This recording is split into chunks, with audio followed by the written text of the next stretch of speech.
आमतौर पर आप लोगों ने देखा होगा कि जो एक सपेरा होता है, आए दिन खतरनाक से खतरनाक, जहरीले से जहरीले सांपों को पकड़ने का काम करता है, उनको वश में कर लेता है। लेकिन आज की जो हमारी घटना कहानी है, उसमें एक सपेरा जो आए दिन खतरनाक सांपों को अपने वश में किया करता था, आज खुद एक खूबसूरत लड़की के चंगुल में फंस जाता है, खुद एक खूबसूरत लड़की के वश में हो जाता है। और घटना कहानी का जो अंजाम है वो इतना बुरा होता है, इतना सनसनीखेज होता है कि जिसने भी इस घटना कहानी को सुना, कहीं न कहीं वो सोचने समझने पर मजबूर हो गया, कहीं न कहीं देश दुनिया में बैठे हुए लोगों के रोंगटे खड़े हो गए। तो साथियों, नमस्कार, आदाब, सत श्री अकाल, राम राम। मैं हूं आपका अपना सुशील कश्यप हरियाणा से, और आप सब साथियों का मैं हाथ जोड़ करके स्वागत करता हूं, हार्दिक अभिनंदन करता हूं आज की एक और नई घटना कहानी में, जो कि आधारित है एक सच्ची घटना पर और संबंधित है उत्तराखंड से। दरअसल उत्तराखंड प्रदेश का एक जिला पड़ता है नैनीताल, और उसी नैनीताल जिले में एक शहर पड़ता है हल्द्वानी, और उसी हल्द्वानी शहर के बीचों बीच एक जगह पड़ती है तीन पानी रेलवे क्रॉसिंग।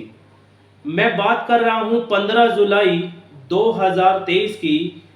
15 जुलाई 2023 को सुबह के लगभग 5 से 6 बजे का समय रहा होगा, और आमतौर पर इस समय जो स्थानीय लोग हैं वो सैर सपाटे पर निकले हुए हैं। कहीं न कहीं लोग व्यायाम कर रहे हैं, कसरत कर रहे हैं, और उसी दौरान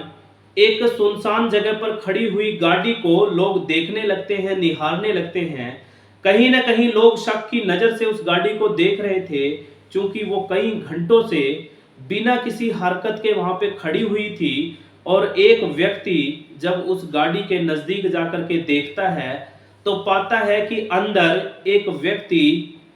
औंधे मुंह लेटा हुआ है, पड़ा हुआ है। कहीं न कहीं शक के आधार पर स्थानीय लोग नज़दीकी पुलिस थाने में इतला देते हैं, सूचना देते हैं। कहीं न कहीं पुलिस भी आनन-फानन में मौके वारदात पर पहुँच जाती है, और कहीं न कहीं अपनी जाँच प्रारंभ करती है, तमाम औपचारिकताओं को पूरा करने में जुट जाती है। लेकिन पुलिस भी ये समझ नहीं पा रही थी कि आखिरकार माजरा क्या है। कहीं न कहीं उस बॉडी को हॉस्पिटल ले जाया जाता है, जहाँ पर डॉक्टर्स की टीम उस व्यक्ति को मृत घोषित कर देती है। तब कहीं जाकर के पुलिस उस डेड बॉडी को पोस्टमार्टम रूम ले जाती है, और पोस्टमार्टम के दौरान तमाम जांच टीम ये पाती है कि उसके पैरों पर दो छोटे-छोटे निशान हैं, और निशान किसी और के नहीं बल्कि सांप के काटने के हैं, और इसी वजह से उसकी हत्या हुई है या फिर उसकी नेचुरल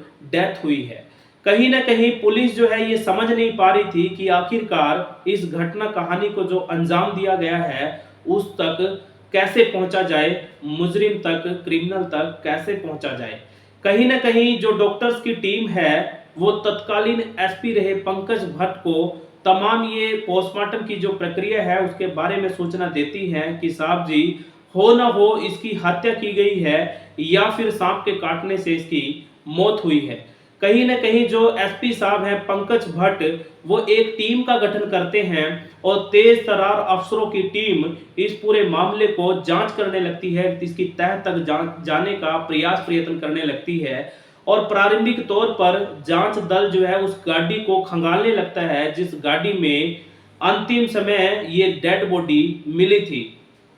लेकिन पूरी गाड़ी को खंगालने के पश्चात भी जांच टीम को कोई सांप या सुराग हाथ नहीं लगता। तब कहीं जाकर के पुलिस फिर उस मोड़ पर खड़ी हो जाती है जहां से वो शुरू हुई थी। तो कहीं ना कहीं पुलिस जो है उस व्यक्ति की आइडेंटिटी का पता लगाने लगती है कि आखिरकार ये व्यक्ति है कौन। और तब कहीं जाकर के पुलिस को पता चलता है कि इस व्यक्ति का नाम है अंकित चौहान, जो कि शहर का नामी गिरामी बिजनेसमैन है, बहुत बड़ा होटल कारोबारी है, और आस पड़ोस के इलाके में कहें किसी परिचय का मोहताज नहीं है। तब कहीं जाकर के जो पुलिस है इस डेड बॉडी को पारिवारिक लोगों को सुपुर्द कर देती है, सौंप देती है। और जैसे ही ये परिवार को सूचना मिलती है कि अंकित चौहान की मौत हो चुकी है, कहीं ना कहीं पूरा परिवार, पूरा मोहल्ला गमगीन हो जाता है, शोक के साए में चला जाता है। लेकिन पुलिस आखिरकार चुप कहाँ बैठने वाली थी, वो उस मुजरिम तक पहुंचने का प्रयत्न लगातार जारी रखती है। चूंकि मामला लगातार निरंतर तूल पकड़ता जा रहा था, लोग भी ये घर में बैठ करके ये जानना चाहते थे, सुनना चाहते थे कि आखिरकार घटना कहानी को अंजाम दिया गया तो क्यों दिया गया, और दिया गया तो कैसे दिया गया। आखिरकार उस अंकित चौहान नाम के बिजनेसमैन जिसकी हत्या कर दी गई है, उसके फोन डिटेल निकलवाई जाती है, सीडीआर निकलवाई जाती है, और कॉल डिटेल से ये जांच टीम को पता चलता है कि अंकित चौहान ने बीते चंद दिनों में सबसे ज्यादा बार किसी से बात की है, तो उसका नाम है डोली आर्या उर्फ माही। तब कहीं जाकर के जांच टीम डोली आर्या के घर पहुंचती है, लेकिन डोली आर्या तब तक घर से फरार हो चुकी थी। कहीं ना कहीं पुलिस टीम को, जांच टीम को कहीं ना कहीं उस डोली आर्या पर यानी माही पर शक की सुई आकर टिक जाती है, रुक जाती है। कहीं ना कहीं पुलिस को लगने लगता है कि हो ना हो कुछ तो दाल में काला है। लेकिन जब डोली आर्या उर्फ माही की कॉल डिटेल्स यानी सीडीआर निकलवाई जाती है, तो उसमें एक नंबर ऐसा मिलता है जो कि पुलिस की जांच टीम की आंखों में खटकने लगता है, रड़कने लगता है। उस नंबर की जब कॉल डिटेल निकलवाई जाती है, तो पता लगता है कि ये नंबर किसी और का नहीं बल्कि एक सपेरे का है, जिसका नाम है रमेश नाथ। जब पुलिस को ये पता चलता है कि ये सपेरे का नंबर है और उसने बीते चंद दिनों में कई दफा उस डोली आर्या उर्फ माही से बात की है, तो कहीं न कहीं जांच टीम को लगता है, उनका माथा ठनकता है कि हो ना हो इस रमेश नाथ के सपेरे का इस केस से, इस हत्या से जरूर कुछ ना कुछ लेना देना है। क्योंकि मरने वाले व्यक्ति की हत्या या मौत किसी और से नहीं बल्कि एक सांप के काटने से हुई है। कहीं ना कहीं रमेश नाथ को गिरफ्तार कर लिया जाता है, और पहले प्यार से और फिर सख्ती से जब पुलिस अपने तरीके से पूछताछ करती है, तो कहीं ना कहीं बहुत बड़े बड़े सनसनीखेज खुलासे वही रमेश नाथ नाम का सपेरा करता है कि साहब जी, अंकित चौहान की हत्या उसने ही की है, और इस पूरे घटना कहानी का जो मास्टरमाइंड है वो मैं नहीं बल्कि वही डोली आर्या है, जिसको लोग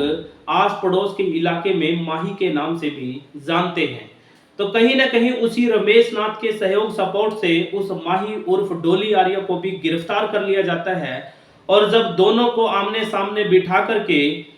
तमाम कड़वे और मीठे सवाल किए जाते हैं, तो कहीं ना कहीं वही डोली आर्या और रमेश नाथ नाम का सपेरा पहले तो मन गढ़ंत कहानी सुनाने लगता है, लेकिन जब पुलिस अपनी सख्ती दिखाती है, तो कहीं ना कहीं रमेश नाथ के साथ साथ वो डोली आर्या उर्फ माही तमाम जो है गुनाह कबूल करती है कि साहब जी, मैंने ही इस सारी घटना कहानी की पटकथा लिखी थी, मैंने ही सारी घटना कहानी का प्लान तैयार किया था, और मैंने इसमें जो साथ लिया वो लिया रमेश नाथ का, जो कि एक बहुत ही अच्छा सपेरा था, जिसके पास बहुत बड़ी संख्या में एक खतरनाक से खतरनाक सांप भी थे, और उन्हीं सांपों की मदद से मैंने दीपक चौहान को मौत के घाट उतार दिया। और प्लान के मुताबिक एक दिन तारीख तय की गई, और वो दिन तारीख थी 8 जुलाई। चूंकि 8 जुलाई को एक पार्टी का आयोजन किया जाना था, क्योंकि 8 जुलाई को दीपक चौहान का बर्थडे यानी जन्मदिन जो था। लेकिन 8 जुलाई को जब वो नशे में धुत हो गया और सांपों को उसको काटने के लिए छोड़ दिया, लेकिन गनीमत रही कि उस दिन सांप ने उस कारोबारी को यानी अंकित चौहान को काटा नहीं, इसलिए वो बच गया। लेकिन 15 जुलाई को फिर दोबारा एक पार्टी का आयोजन किया गया, और उस पार्टी में जब वो अंकित चौहान नाम का कारोबारी नशे में धुत हो गया, नशे में चूर हो गया, तब कहीं जाकर के सांप को छोड़ा गया, और सांप ने उसको एक बार नहीं 2 बार काट दिया, और जिससे उसकी मौत हो गई। कहीं ना कहीं पुलिस भी ये सख्ते में थी, पुलिस भी सोचने समझने पर मजबूर थी कि आए दिन अपराधी क्रिमिनल किस किस तरीके से लोगों को मौत के घाट उतारते हैं। कहीं ना कहीं लोगों भी सोचने समझने पर मजबूर थे। जैसे ही ये घटना कहानी सोशल मीडिया के माध्यम से, न्यूज़ चैनल्स के माध्यम से, प्रिंट मीडिया के माध्यम से दूर-दराज के इलाके में बैठे हुए लोगों तक पहुँची। कहीं न कहीं नुक्कड़ चौराहे पर, गाँव गली में बैठे हुए लोगों ने इस घटना कहानी को सुना, तो वो भी सोचने पर मजबूर हो गए कि क्या कोई ऐसे भी कर सकता है। तो साथियों, एक बात और कहूँगा, ये कहावत भी है कि जुल्म करने वाला चाहे कितना ही शातिर क्यों ना हो, कितने ही शातिराना अंदाज में अपराधी अपने जुल्म को अंजाम तक पहुंचा दे, लेकिन कानून जो होता है उसके हाथ बहुत बड़े होते हैं, और जुल्म करने वाला चाहे कितना ही शातिराना अंदाज में अपनी घटना कहानी को अंजाम क्यों ना दे दे, लेकिन कानून के हथकंडों में, कानून की जकड़ में आखिरकार उसको आना ही पड़ता है। इस घटना कहानी में भी आपने देखा कि रमेश नाथ के साथ साथ डोली आर्या, जो कि सारी घटना कहानी की मास्टरमाइंड बताई जा रही है, उसको भी आखिरकार कानून की जकड़ में आना ही पड़ा। और उम्मीद आस जताई जा रही है कि पुलिस ने जो तमाम धाराओं में मुकदमा दर्ज कर उनको सलाखों के पीछे भेज तो दिया है, लेकिन माननीय अदालत से उम्मीद और अपेक्षा है कि उनको कम से कम समय में ज़्यादा से ज़्यादा कड़ी से कड़ी सज़ा ज़रूर मिलेगी। तो साथियों, ये थी आज की हमारी घटना कहानी। फिर हाजिर होएंगे एक और घटना कहानी के साथ। तब तक के लिए मुझे, यानी अपने होस्ट एंड दोस्त सुशील कश्यप हरियाणा को दीजिए विदाई। फिर हाजिर होऊंगा, तब तक के लिए नमस्कार, आदाब, सत श्री अकाल, राम राम। साथियों, एक बात और जोड़ना चाहूंगा, यदि आपको हमारी घटना कहानी ये सुनाना अच्छा लगता है तो हौसला अफजाई के तौर पर आप हमें सब्सक्राइब कर सकते हैं, शेयर कर सकते हैं, लाइक कर सकते हैं। आपका शेयर करना, लाइक करना, सब्सक्राइब करना हमें हौसला देता है नई नई घटना कहानियों को आपके समक्ष रूबरू लेकर के आने के लिए। बहुत बहुत धन्यवाद, आप सब साथियों का आभार, शुक्रिया।